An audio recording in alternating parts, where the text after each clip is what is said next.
Subscribe करें और bell दबाएं ताकि कोई खबर रह न जाए।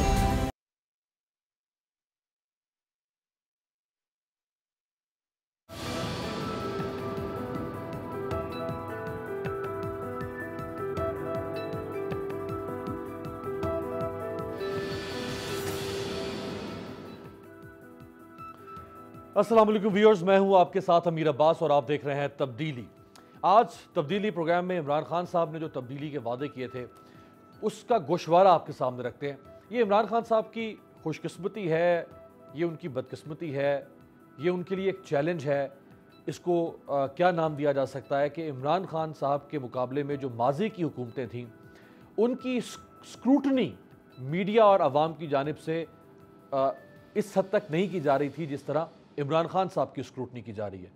और वो इसलिए की जा रही है क्योंकि इमरान खान साहब के वादे बहुत ज़्यादा थे और इमरान खान साहब इस पूरे निज़ाम और इस निज़ाम को चलाने वाले जो अरबाब बस्तो कुशाद उन सबको तलपट करना चाहते थे।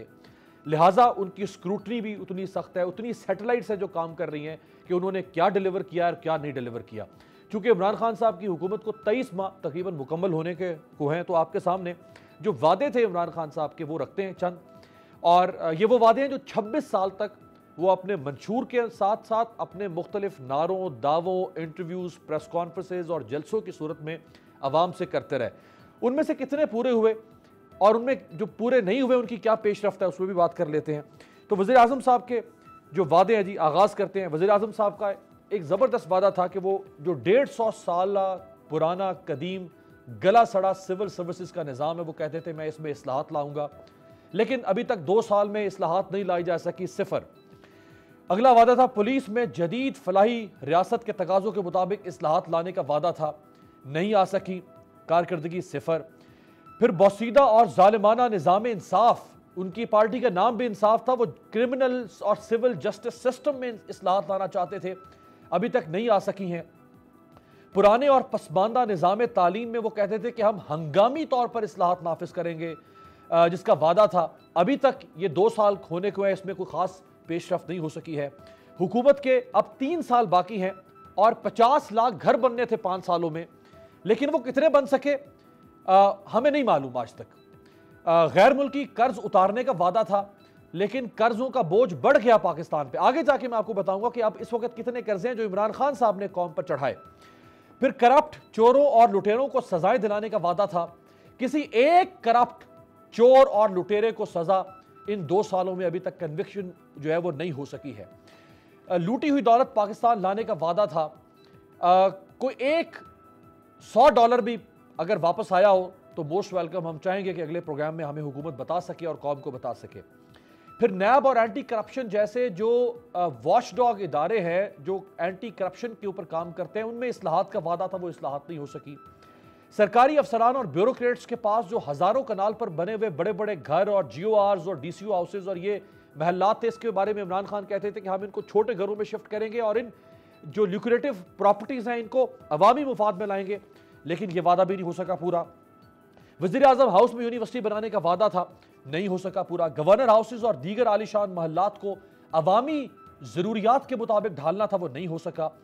जो गवर्नेंस का सिस्टम है पाकिस्तान में, बोसीदा निज़ाम, इमरान खान कहते थे उसको जदीद जो रियासती तकाज़े हैं उसके मुताबिक ढालेंगे, नहीं हो सका। खैबर पख्तूनख्वा में तहरीक इंसाफ के 7 साल मुकम्मल हो चुके हैं, लेकिन हज़ारा सूबा आज तक नहीं बन सका। पंजाब में तो अभी हुकूमत आई ना, लेकिन जो हज़ारा सूबे का मुतालबा था इमरान खान का वो 7 साल से नहीं हो सका पूरा। इसी तरह पंजाब में नए सूबों का वादा था और इस पर बड़ी सियासत हुई थी जोरों शोर की। 2018 के इलेक्शन से पहले एक पूरा इत्तेहाद शामिल हुआ था इमरान खान के साथ जनूबी पंजाब से, लेकिन अभी तक सूबा नहीं बन सका, पेशरफ्ती चले जा रही है। मुकामी हुकूमतों को मजीद बाख्तियार और फाल करना था, लेकिन इमरान खान साहब ने पंजाब में हुकूमत बनाते ही जो 2015 की मुकामी हुकूमतें थी जिनकी मुद्दत 2021 तक थी, उनको गुज़श्ता 2 साल से मफलूज, लंगड़ा और लूला करके रखा हुआ है। इसी तरह से दयामिर भाषा और मोमेंट डैम की तामीर का वादा था, लेकिन ये एक ऐसा वादा है जिसके ऊपर तामीर का आगाज हो चुका है और हुकूमत इसकी डेडलाइन भी दे चुकी है। ये एक बहुत ज़बरदस्त चीज़ है। अच्छा, टैक्स के निज़ाम में इस्लाहात लाने का वादा था, इसके अंदर भी पेशरफ्त शुरू हो चुकी है, लेकिन अभी गैर तसल्ली बख्श पेशरफ्त है, लेकिन इस पर काम शुरू हो गया है। सरकारी अफसरान की तकर्रियों और तरक्कियों में मेरिट और काबिलियत लाने का वादा था, लेकिन बेशुमार ऐसे केसेस हैं इस हुकूमत के दौरान, यानी पंजाब में और मरकज में, जहां पे हम देखते हैं कि मनपसंद लोगों को नवाजा गया। स्टील मिल्स, रेलवे और PIA जैसे तबाहाल इदारों की बहाली का वादा था, इस पर भी काम शुरू हुआ है, लेकिन अभी तक गैर तसल्ली बख्श पेशरफ्त है। इमरान खान साहब ने कहा था कि जी पार्लियामेंट के इजलासों में बाकायदगी से शिरकत करूंगा, ये कौम से खुद वादा किया था, हमने किसी ने नहीं करवाया था, खुद किया था, लेकिन वो पेश नहीं होते, शिरकत नहीं करते। फिर इमरान खान साहब कहते थे जी मेरा वसीम अकरम प्लस उस्मान बुज़दार है और ये हैरत अंगेज कारकर्दगी करके दिखाएगा आपको। क्या कारकर्दगी हैरत अंगेज अभी तक वो नजर नहीं आ पा रही है। निज़ाम सेहत में इस्लाहात का वादा था, ये भी अभी तक तशना तकमील है। सनती इनकलाब लाने का वादा था, नहीं हो पाया। ज़राअत, लाइफ स्टॉक और डेयरी के शोबे में इनकलाब का वादा था। ये पूरा तबका इस वक्त पिस रहा है बुरी तरह से। पौने तीन साल से पेशावर मेट्रो बस इस वक्त जेर तकमील है और अभी अगले भी शायद 6-8 महीनों तक की मजीद डेडलाइन सामने आ रही है, अभी मुकम्मल नहीं होगी। और आखिर में खैबर पख्तूनख्वा में जो इमरान खान साहब की हुकूमत है, उसकी 2 साल कारकर्दगी क्या है। उस्मान बुज़दार साहब तो चूंकि तनकीद की जद में आते हैं तो वो हाईलाइट हो जाते हैं, लेकिन जो महमूद खान साहब खैबर पख्तूनख्वा के वज़ीर आला हैं, वो हाईलाइट भी नहीं हो पा रहे हैं, ना अच्छे लफ्जों में ना बुरे लफ्जों में। तो वह क्या कारकर्दगी है, कौम मुतलकन बेखबर है। तो मेरे साथ जो 3 मोतबर शख्सियात मौजूद है, आपसे तारुफ करवाते हैं। सेनेटर अनवर बेग साहब सीनियर सियासतदान है, लेकिन ज़बरदस्त बात यह कि बहुत प्रो पीपल अप्रोच के साथ ये अपना पॉलिटिकल एनालिसिस देते हैं। आपको बहुत शुक्रिया सर। औरिया मकबूल जान साहब पाकिस्तान के सीनियर सियासी, समाजी और कई लिहाज से ज़बरदस्त तज्जिया देते हैं, हमारे साथ मौजूद है लाहौर से, आपको बहुत शुक्रिया। और सईद काजी साहब पाकिस्तान के सीनियर सहाफ़ी हैं, एक पर्सन हैं, पॉलिटिकल एनालिस्ट हैं। सईद काजी साहब आपका भी बहुत शुक्रिया। तो औरिया मकबूल जान साहब, सर आपसे आगाज़ करता हूँ। मैंने जैसे आगाज़ में कहा कि अब ये इमरान खान साहब की खुशकिस्मती है, बदकिस्मती है, लेकिन लोग स्क्रूटिनाइज तो करेंगे, उनको पूछेंगे बार बार कि जी कहाँ तक वो तब्दीली की जो रेलगाड़ी चली थी वो कहाँ तक पहुँची। खैर आखिरी हिस्सा आपके सवाल का मुझ पर नहीं पहुंच सका, लेकिन खैर मैं समझ गया हूँ आप क्या चाहते हैं। और असल मसला ये है कि इमरान खान को ये मीडिया नहीं मिला। इससे पहले तकरीबन 10 साल से मीडिया खासा एक्टिव हो चुका हुआ है और जरदारी और नवाज शरीफ की दोनों 5-5 साल की हुकूमतों के अंदर मीडिया जो है इसी तरह सामने था। पहली बात तो ये है कि इमरान खान साहब के जो सारे के सारे वादे हैं उसकी खराबी सबसे बड़ी, एक तो इमरान खान के साथ सारी बात उम्मीदें हम सबकी वाबस्ता थी। जिन लोगों ने इस रॉटन किस्म के सिस्टम को देखा था, हम ये समझते थे कि बुनियादी तौर पर पाकिस्तान का जो मसला है सबसे बड़ा ये करप्शन है, और अगर इस करप्शन को ख़त्म कर दिया गया तो पाकिस्तान जो है बहुत अच्छा आगे चल पड़ेगा और एक लीडर अगर एक ईमानदार आ जाए। लेकिन इमरान खान के 2 सालों ने ये साबित किया है कि करप्शन के साथ तो हो सकता है 2-3-4 साल मुल्क चल जाता, लेकिन नाहली और जहालत के साथ नहीं चल सकता। और ये उन्होंने 2 साल के अंदर साबित कर दिया कि नाहली और जहालत जो है उससे ज़्यादा बड़ा जुर्म है। अब देखिए सूरत हाल क्या है। मैं गिनता जाता हूँ। सिविल सर्विस के बारे में उन्होंने रिफॉर्म लाने की शुरू कोशिश की।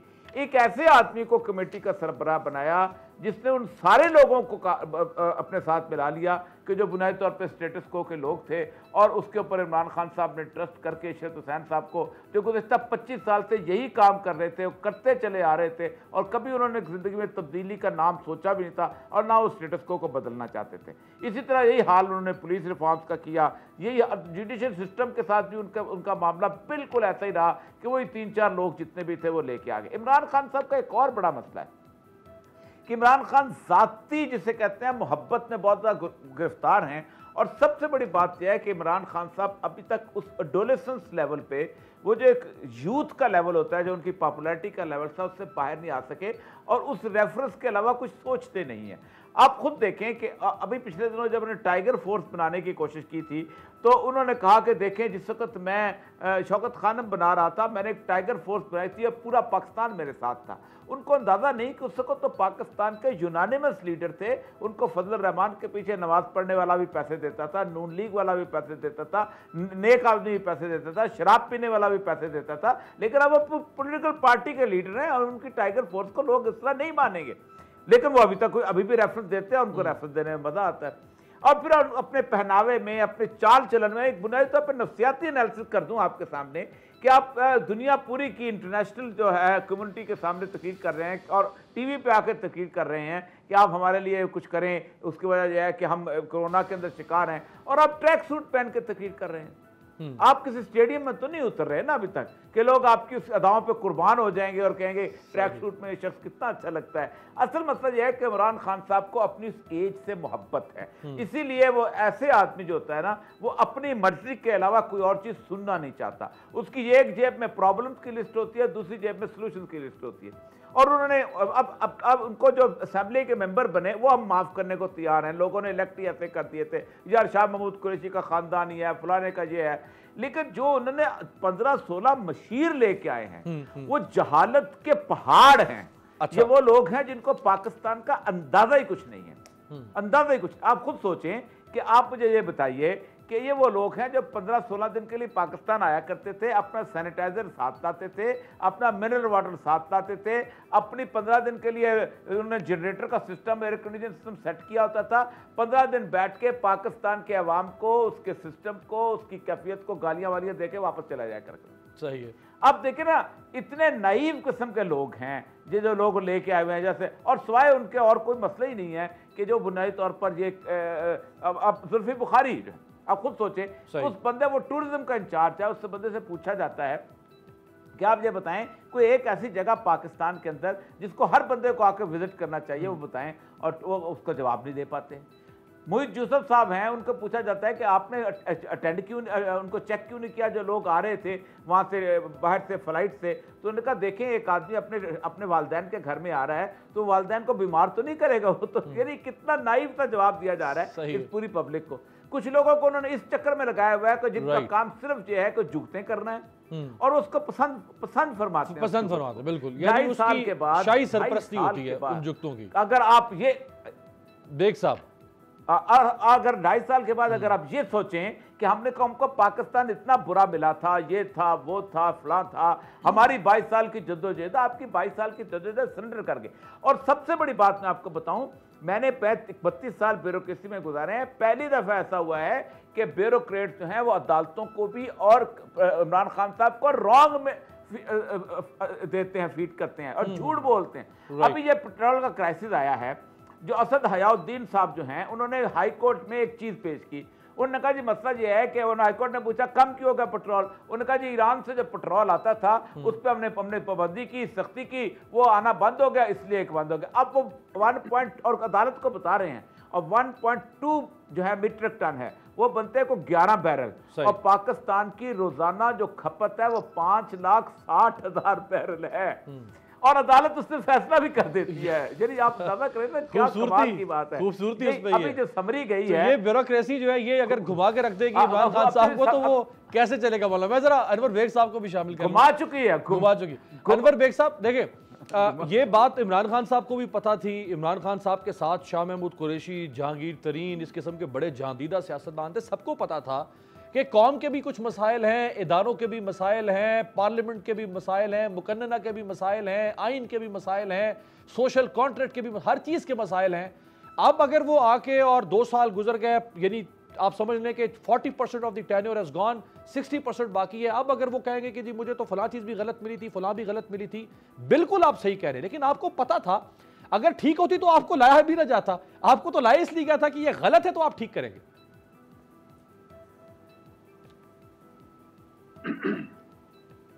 आपको आवाज आ रही है? जी बेग साहब। अमीर जी जी। अच्छा देखिए अपना अमीर, मैं इस तरीके से इस चीज़ को देखूंगा कि मैं ये समझता हूँ कि जहाँ तक इमरान खान की पर्सनल नीयत है वो अच्छी है, एग्रीड, बट अनफॉर्चुनेटली पीटीआई का जो एक इम्प्रेशन दिया गया था कि बड़ी स्ट्रॉन्ग बेस पार्टी है, वो आगे चल के पता ये चला कि उनका कोई बेस ही नहीं है। देखिए इनिशियली अगर आप if you go back to 2014 जब इनके इंटर पार्टी इलेक्शंस हुए थे और उसके अंदर सारी करप्शन हुई थी, वोट खरीदे गए थे, इमरान साहब ने एक ट्राइब्यूनल बनाया था, जिस 2 मेंबर ट्राइब्यूनल जस्टिस वजीउद्दीन साहब थे और यूसुफ मलिक गबोल साहब उसके मेंबर थे। उन्होंने ये फैसला दिया था कि भाई ये नल एंड वॉइड किया पूरा पार्टी ये इंटर पार्टी इलेक्शंस, और उसके अलावा उन्होंने ये फैसला दिया था कि नादिर लगारी, जहांगीर तरीन, वो जो है परवेज़ खटक साहब, और वो जो पंजाब के जो इनके MNA क्या नाम है वो जो कंस्ट्रक्शन बिजनेस में काम करते हैं, अलीम खान, इन चारों को आप पार्टी से एक्सपेल कर दें। आई मीन इतनी सीरियस एलिगेशंस थी। हुआ रिजल्ट क्या हुआ कि उन्होंने जस्टिस वजीउद्दीन को पार्टी से निकाल दिया और वो यूसुफ गबोल साहब को साइडलाइन कर दिया। तो पॉइंट कहने का मेरा ये है कि ये डे वन से करप्शन बेस्ड पार्टी बन गई और अब आज जाके ये पता चल रहा है 2.5 साल के बाद इन पावर कि जहांगीर तरीन ने क्या सिक्सर मारे, उनकी पोजीशन क्या है। अलीम खान कस्टडी में रहे नैब के, परवेज खटक साहब के ऊपर KP के एलिगेशंस हैं, नादिर लगारी साहब वैसे ही पार्टी छोड़ के चले गए। तो what I am trying to say is this, इन्होंने एक इमेज बनाया था PTI का, दैट इज अब पता ही चल रहा है इट इज ऑल फेक। उसके अलावा अब पता और ये भी चल रहा है कि जो इलेक्टेड लोग हैं इनके पार्टी के, वो किस तरीके से बिहेव कर रहे हैं, क्योंकि उनको कोई सेंस ऑफ पार्टिसिपेशन पार्टी में गवर्नमेंट में नहीं थी। नॉन इलेक्टेड लोग उठा के ले आए जिनका जो पार्टी को क्या फंड किया है या उन्होंने शौकत खानम को फंडिंग की, and they have been obliged by all these lucrative positions in the cabinet.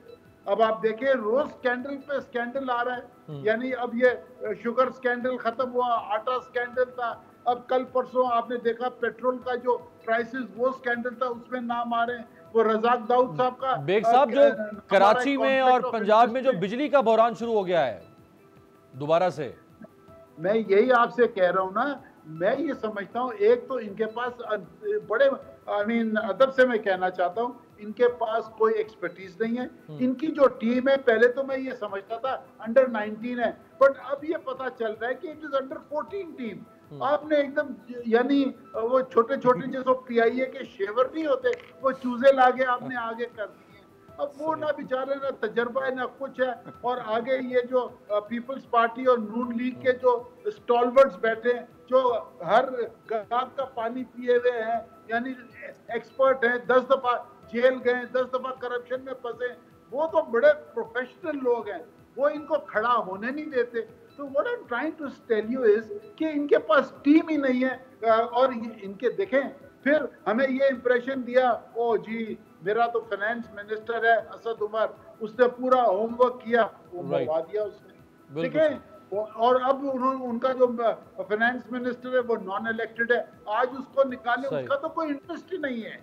देखिए ना, आप उसको मिनिस्टर बनाए जो अपनी कॉन्स्टिट्यूंसी में जाए और लोग उसको पूछे, लेकिन वो जिनकी कॉन्स्टिट्यूएंसीज है वो भी क्या परफॉर्म कर रहे हैं ना सर, ये भी तो एक सवाल है ना। सईद काजी साहब, सर इमरान खान साहब, अगर हम एक लफ्ज़ में इमरान खान साहब की सारी 26 साल की सियासत को बयान करने की कोशिश करें तो वो ये थी कि वो एक रिफॉर्मिस्ट के तौर पर कौम के सामने आए थे, एक इस्लाहकार के तौर पे, कि जो इस पूरे निज़ाम को एक नीचे यानी ज़मीन में बोए हुए बीज से लेके और रियासत के बड़े से बड़े जो तुरम खान है उन सबको रिफॉर्म करके रख देगा। एक ऐसा शख्स कहाँ जा रहे हैं खान साहब?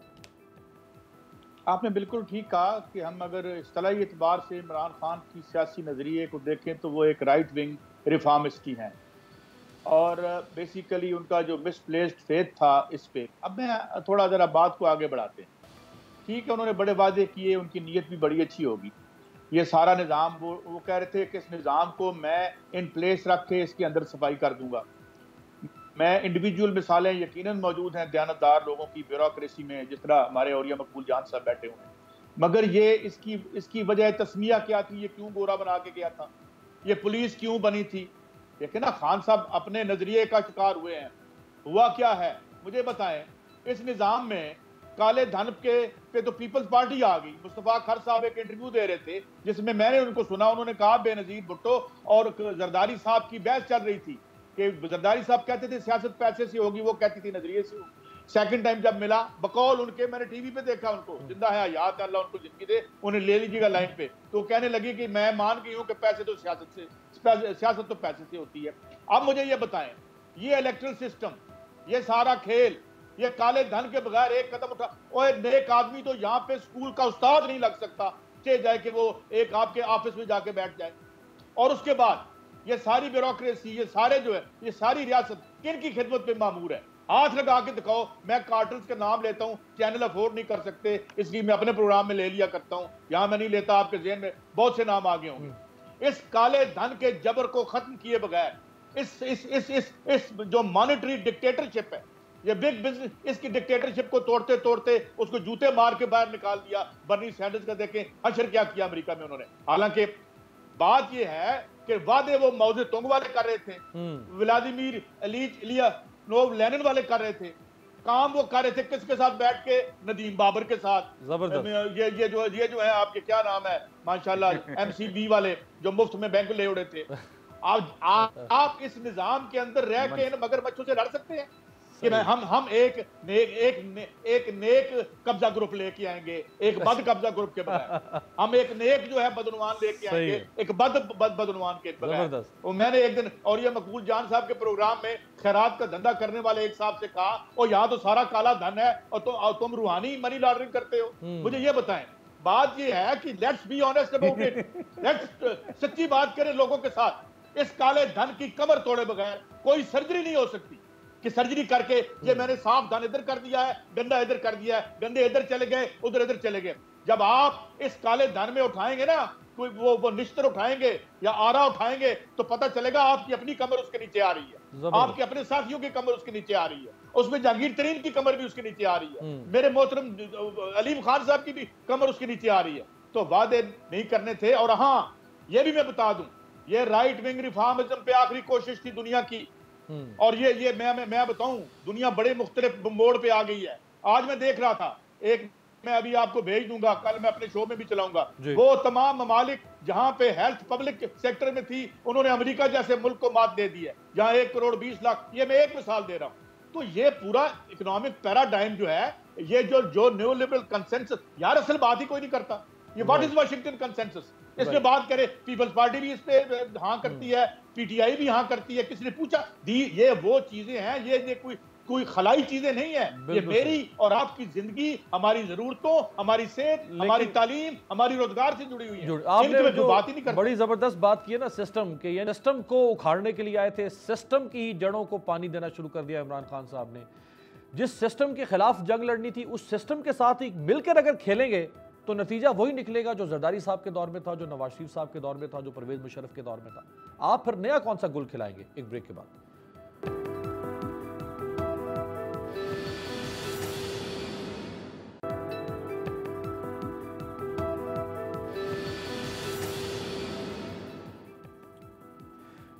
ब्रेक के बाद खुश आमदीद। औरिया मकबूल जान साहब, कंफ्यूजन कहां नजर आ रही है? आखिर अगर हम तनकीद कर रहे हैं कि जी उस तरह परफॉर्मेंस नहीं हो रही जैसे हम सोच रहे थे या लोग तवक्को कर रहे थे, तो इमरान खान भी मुमकिन है सोचते होंगे, आखिर वो भी देखते होंगे अखबारों में क्या कुछ छप रहा है मेरे बारे में, टीवी चैनल्स पर मेरे बारे में क्या कुछ कहा जा रहा है, सोशल मीडिया पे क्या कुछ कहा जा रहा है।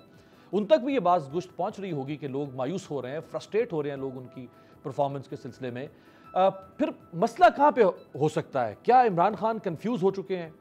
क्या वो कोई आंखों के सामने कोई ऐसा पर्दा आ चुका है? क्या रास्ता भटक गए हैं? क्या वो किसी गर्दाब में, दलदल में फंस गए हैं? मसला कहाँ पे आ रहा होगा? क्योंकि जितनी क्लैरिटी थी इमरान खान साहब के बयानात के अंदर, उनकी तकरीरों के अंदर, उस क्लैरिटी की वजह से ही तो लाखों करोड़ों लोग उनके ऊपर फरेफ्ता हुए थे। वो क्लैरिटी फिर आज कहाँ चली गई? देखिए, सेल्फ लव का जो शिकार होता है ना बंदा, वो बहुत बुरी तरह मरता है ब्यूरोक्रेट्स के हाथों में। मैं इसकी मिसाल आपको देता हूँ जुल्फ़िकार अली भुट्टो की। जुल्फ़िकार अली भुट्टो एक ऐसा शख्स था जिसकी आवाम के नब्ज़ पे हाथ होते थे। इस तरह वो खेलता था लोगों के साथ। अब इमरान खान साहब तो बस वो सूरत ही नहीं, और फिर उसके पीछे उसका एक बहुत बड़ा एक्सपीरियंस था। वज़ीर ख़ारजा रहा हुआ था वो, अपना उसके बाद सिकंदर मिर्ज़ा की कैबिनेट में रहा हुआ था, बेसिकली प्रैक्टिसिंग लॉयर था, सारी ज़िंदगी पॉलिटिक्स की।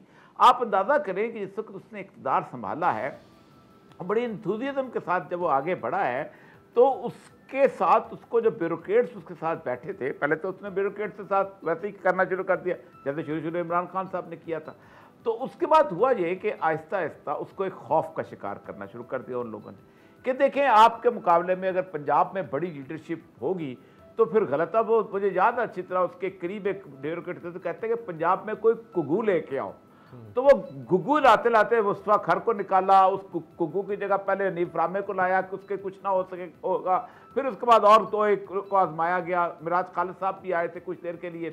बहरहाल आखिर वक्त जो होता है कि आखिरी जो साल था वो बड़ा, जिसे कहते हैं अजीब व गरीब साल था। मुझे बड़ा तरस आता है कि तमाम डिप्टी कमिश्नरों को और एसपीओ को कहा गया था कि एक रिपोर्ट बनाओ कि मैं टिकटें किसको दूं, और उन्होंने रिपोर्टें बनाई। मुझे वो रिपोर्टें मैं रिकॉर्ड में मैंने पढ़ी हुई हैं कि ये कैंडिडेट अच्छा है, आप इसको दो, और उसके ऊपर बाकायदा भुट्टो साहब ने फैसले किए हयात मट्टुमन को लगा के। और आखिर 77 का इलेक्शन जिस बुरी तरह हारा, ये कैफियत थी, हम उस मूवमेंट को हिस्सा थे। हमें पता है कि पीपल्स पार्टी के लोग जो थे वो मुंह छुपाते फिरते थे। इत्तेजाज हसन जैसा बंदा पार्टी छोड़ गया था, वो तो बड़ा लीडर था, बहुत बड़ा लीडर था। इमरान खान साहब की तो पूरी ट्रेनिंग जो है एचिसन से गर्मियों के मौसम में वहाँ पर, और उसके बाद एक हार्ट थ्रॉप की थी वो। अब उनका मोहब्बत का एक बिल्कुल डिफरेंट था अपने आप से मोहब्बत का। अब इस वक्त ब्यूरोक्रेट्स बुनियादी तौर पर समझते हैं कि ये जो चंद 2 नंबर किस्म के बंदे बैठे हुए ना, एंकर्स, ये ऐसे ही हैं, इनको किसी ने लाइन दी हुई है, बस ये लगे हुए हैं। अब देखिए ना, अब ऐसा बंदा फिर डबल गलतियां कर जाता है। एक तो यह है कि उन लोगों की गलतियां कर जाता है जो एस्टेब्लिशमेंट में उसके हमदर्द हैं, वो समझता है ये एस्टेब्लिशमेंट मुझे थ्रेट करवा रही है। दूसरा वो ये समझता है कि बुनियादी तौर पर ये जो है ये मीडिया के अंदर कुछ लोग हैं। आप देखें, खुद सोचे ना कि जिस बंदे की तकरीरों के अंदर एंकर पर्सन और शकील उर रहमान और फलाना और ये चीज़ें चल रही हों, तो उस बंदे को आप खुद सोचें कि वो अपने लिए खुद ही एक गड़ा खोदना शुरू हो जाता है, और वो अपनी मोहब्बत के अंदर होता है। हमें खतरा था, लेकिन एक बात थी कि ईमानदार है, कॉज अच्छा है, सब कुछ आगे चल रही है, और कम से कम एक बात अच्छी बात होनी चाहिए थी कि सिलेक्शन अच्छी करते। सही। मैं आपको एक बात बताऊं, मैं जब सेक्रेटरी इन्फॉर्मेशन था तो शहबाज शरीफ साहब से डिस्कशन इसी तरह की हो रही थी, तो वो अक्सर क्या बोलते थे कि मैं 18 महीने यहाँ पर देखें 18 घंटे जागता हूँ और 4 घंटे 6 घंटे सोता हूँ, फिर भी काम नहीं बनता। मसला क्या है? मैंने कहा आपको पता है कि अकबर बादशाह जो है वो एक बुनियादी तौर पर बड़ा पॉपुलर बादशाह था, बड़ा काम किया था। तो उसकी बुनियादी वजह ये थी कि उसने ये तस्लीम कर लिया था कि उसे कुछ नहीं आता। इमरान खान साहब ये तस्लीम नहीं करते कि उन्हें कुछ नहीं आता। जिस दिन उन्होंने ये तस्लीम कर लिया और उन्होंने अपने इर्द गिर्द मशीन ठीक कर दी है, उसने असल में पिगमीज लेके आते हैं।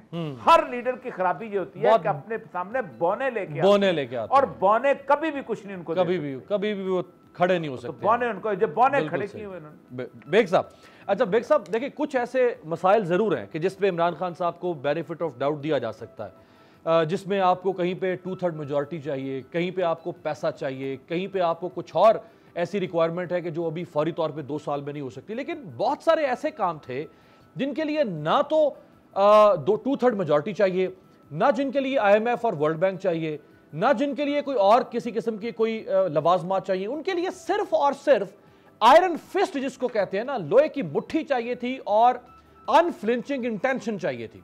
मसलन आपने पुलिस को ठीक करना, इसके लिए कोई कानून बदलने की जरूरत नहीं है, सिर्फ इंप्लीमेंटेशन करना थी।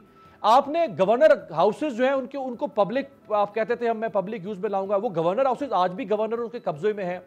यानी बहुत सारे ऐसे काम है जो हो सकते थे, वो भी नहीं हो रहे हैं, तो फिर मामला कहां जाके खत्म होगा?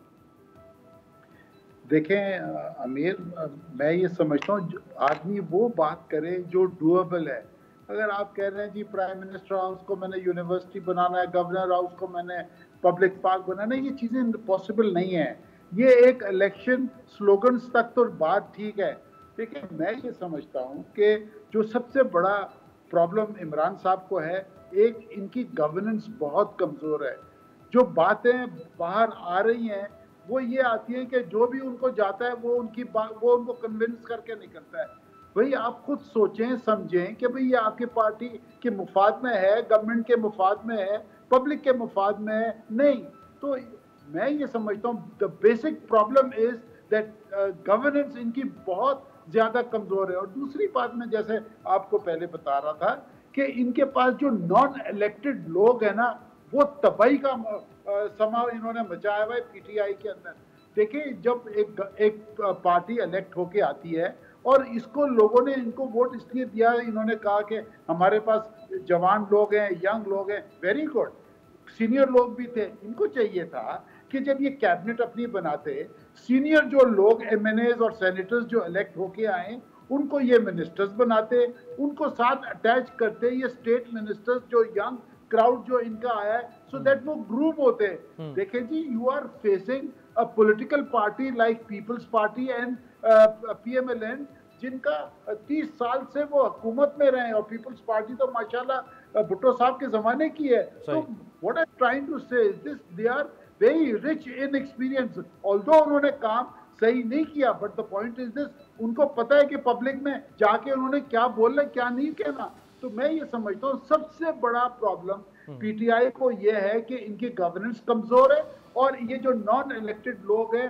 हर नॉन इलेक्टेड आदमी फाइनेंशियल स्कैंडल में आ रहा है। अब बताएं इमरान खान क्या करे, उनको निकालना चाहिए, अभी भी इनके पास बहुत बड़ा वक्त रह गया है। और दूसरी बात ये, लेकिन जब पॉलिटिकल पार्टी पावर में आती है, वो एक अपना मैनिफेस्टो लेके आती है, उसको इम्प्लीमेंट करती है। पहला साल उनको एक समझने में लगता है कि भाई सिस्टम्स क्या है, अपने लोग लाएं, अपने सेक्रेटरीज लाएं, सबको प्लेस करें, फिर अपना प्लान निकाल के लाएं, फिर 2.5 साल के बाद अपने प्लान्स को इम्प्लीमेंट करें पॉलिसी, और फिर जब इलेक्शन ईयर आए 5 साल के बाद, फिर आप जाके लोगों को बताएं कि जी देखिए आपने ये काम किया है, ये किया, बिल्कुल सही। फिर वो आपके पास they have nothing to show. बिल्कुल सही। जो आपकी परफॉर्मेंस है 5 साल के बाद आके आप सेल करेंगे, लोग आपको दोबारा से री इलेक्ट कर लेंगे। सईद काजी साहब, सर देखिए, हजारा सूबा बनाने की इमरान खान साहब बात करते थे, इन पहले 5 साल इनको हुकूमत मिली, इनके पास जवाब था कि जी हम तो बनाना चाहते हैं, लेकिन चूंकि मरकज में नवाज शरीफ की हुकूमत है, हम नहीं बना सकते। अब अल्लाह की करनी ऐसी होगी कि जी सूबे में भी इनकी हुकूमत है, मरकज में भी इनकी हुकूमत है, हजारा सूबा अभी भी नहीं बन पा रहा। जनूबी पंजाब सूबा है, वो 2 साल से अभी तक सेक्रेटेरिएट ही उसके पहिए लग रहे हैं, वो अभी उसी की तैयारी हो रही है। तो ये बहुत सारे काम हैं जो ये कर सकते थे, भले यकजुम्बे कलम नहीं, लेकिन फिर भी हो सकते थे, क्यों नहीं हो पा रहे हैं सर? देखिए, बुनियादी काम ये जो सूबा वूबा है ना, देखिए पंजाब के सूबे में मैं लाहौर में ले चलता हूँ, इवन शहबाज शरीफ साहब की कॉन्स्टिट्यूंसी में आपको मैं हालत दिखा देता हूँ।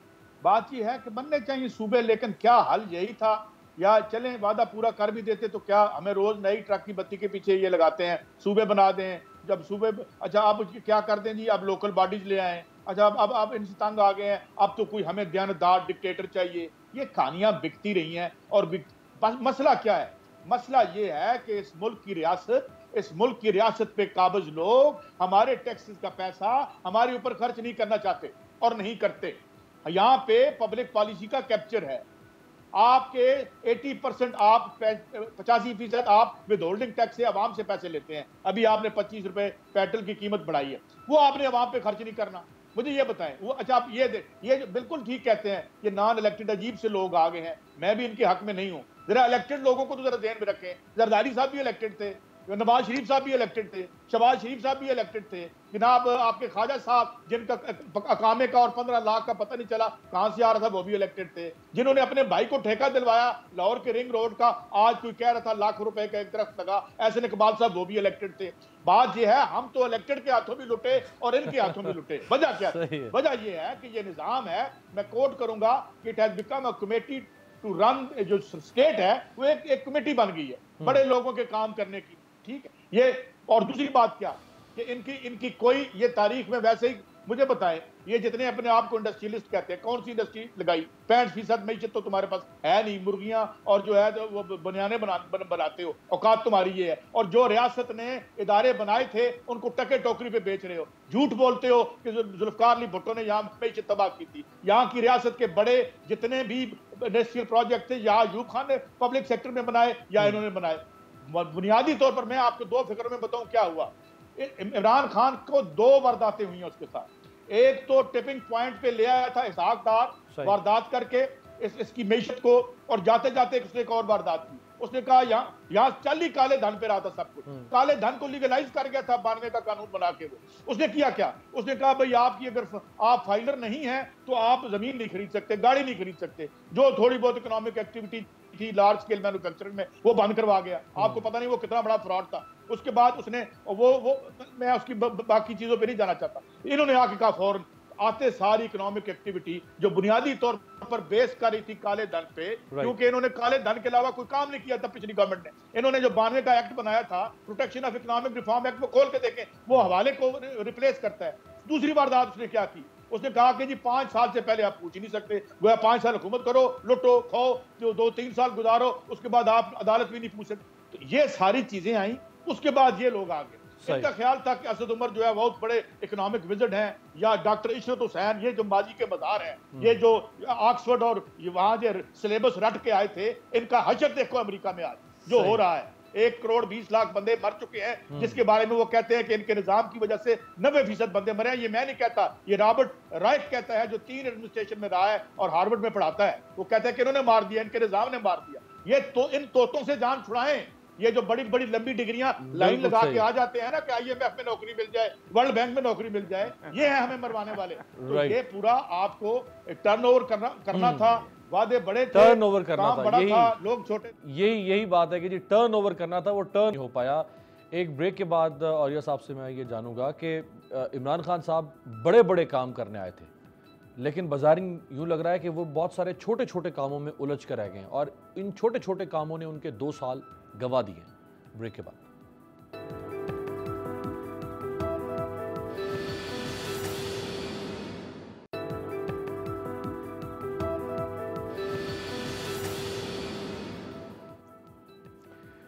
बाद खुशामदीद। औरिया मकबूल जान साहब, इमरान खान साहब ने ये जितने बड़े बड़े चैलेंजेस उन्होंने खुद दावत दी, जिनको कहा कि जी मैं इनको ठीक करने के लिए आऊँगा, तो ये बड़े बड़े काम थे, यानी ब्यूरोक्रेसी को ठीक करना, अदालती निज़ाम को ठीक करना, पुलिस को ठीक करना, गवर्नेंस को ठीक करना जो ऑब्सोलीट हो चुकी हुई है। ये दुनिया में ये मतरूक गवर्नेंस ऐसी चलती ही नहीं है कहीं पे। लेकिन वो कभी चीनी के बहरान में फंस गए, वहाँ से निकले तो आटे का बहरान, वहाँ से निकले तो बिजली का बहरान अब शुरू हो गया, इससे पहले पेट्रोल का बहरान, फिर आगे गैस का बहरान आ जाएगा। तो ये तो डे टू डे जो पैटी इशूज़ हैं, वो लीडरशिप के स्टेचर के लोग उनको समझ रहे थे। इमरान खान ये प्राइम मिनिस्टर बन के रह गए हैं। देखें, अगले 50 साल और 50 इमरान खान भी आए ना, तो इस सिस्टम के अंदर रह के वो सिस्टम को तब्दील नहीं कर सकते। ये इमारत जो बनाई इसलिए गई है कि बहरान बने और बहरानों के साथ वो चले।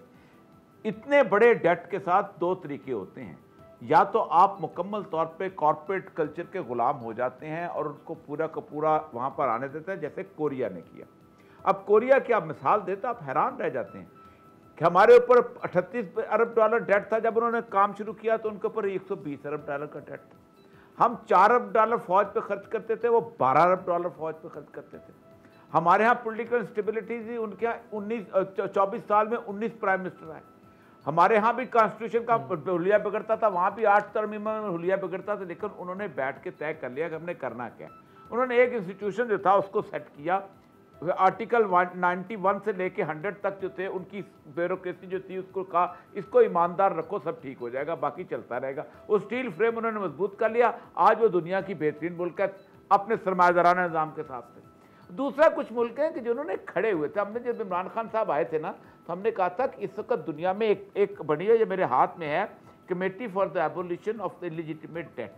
ये एक एरिक टुसां एक शख्स है, उसने उसके लैटिन अमेरिका के 4-5 मुल्कों को बुलाया और खड़ा किया। उसने कहा कि ये जो कानून है ना, उसकी एक डेफिनेशन की कि the debt which has been accrued for the benefit of the few is illegitimate. जो चंद लोगों के फायदे के लिए कर्जा लिया जाए वो नहीं।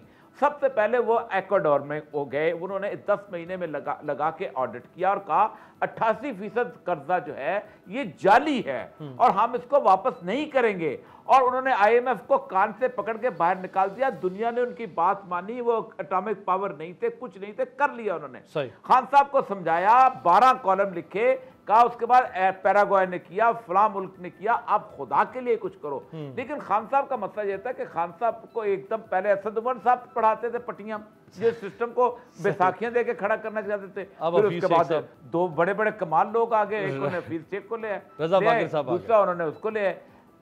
अब ऐसे ये वो लोग हैं कि आप मुझे बताया कई टी प्रोग्रामों पे लिखा भी कि भाई कोई एक मुल्क बता दो जो IMF के प्रोग्राम में बाहर निकला हो और उसने अपने आप को तरक्की की हो। जबरदस्त। अच्छा, स्ट्रक्चर रिफॉर्म का आपने बुनियादी तौर पे कर्जों की बात की, कथा कलामी की माजरत, मैं चाह रहा हूं वक्त आखिरी बस 3-4 मिनट है, मैं यही कर्जों वाला सवाल जरा आगे लेके जाऊं। बड़ा आपने अहम बात की है, BBC को मैं कोट कर रहा हूं, शहीद काजी साहब, BBC कहता है कि जी 95 अरब डॉलर कर्जा था पाकिस्तान पे जब इमरान खान साहब आए, फिर मार्च 2020 में पाकिस्तान का कर्जा बढ़ के हो गया 110 अरब डॉलर्स, यानी 15 अरब डॉलर इमरान साहब ने कर्जा लिया।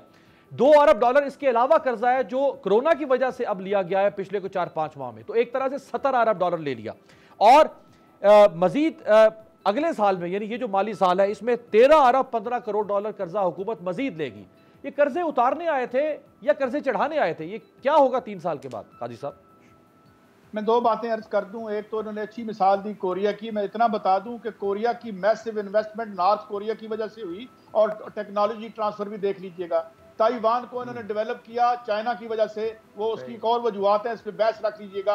ये छोटे छोटे टाइनी जजीरे हैं सरमायादारी के, जिन्हें यहाँ बनाया गया था, बाकी सी ऑफ जिल्लत है वो आपके सामने। अब रहेगी कर्जे की बात। ये ठीक कहते हैं, उसने डेट कमीशन बनाया था राफेल क्रोया ने, उसके अलावा अर्जेंटीना ने किया इस पे।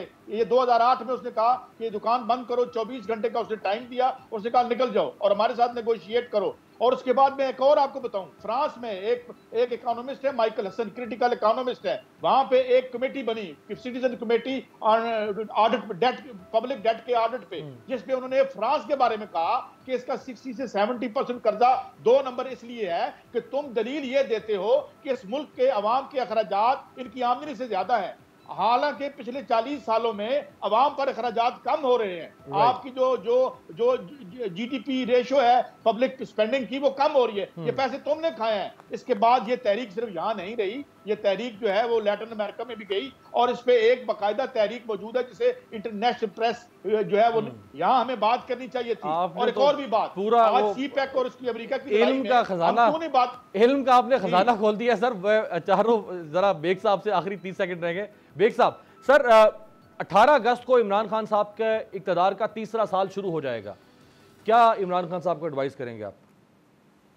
देखिए जी, मैं तो बड़े मोहतरमाना तरीके से कहना चाहता हूँ कि ये this country is being ruled by mafia, और हर सेक्टर का एक माफिया है, और हम ये समझे कि इमरान साहब will fight against that mafia और इस मुल्क को सीधा करेंगे।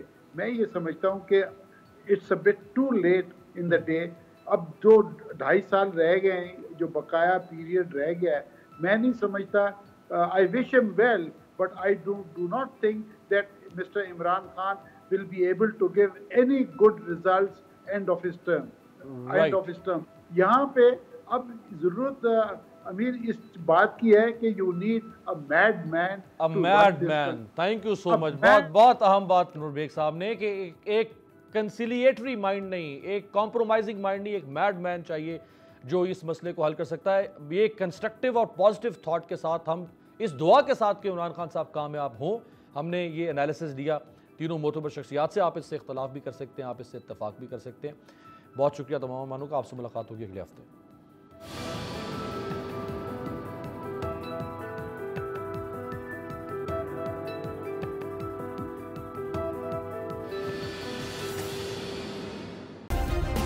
सब्सक्राइब करें और बेल दबाएं ताकि कोई खबर रह न जाए।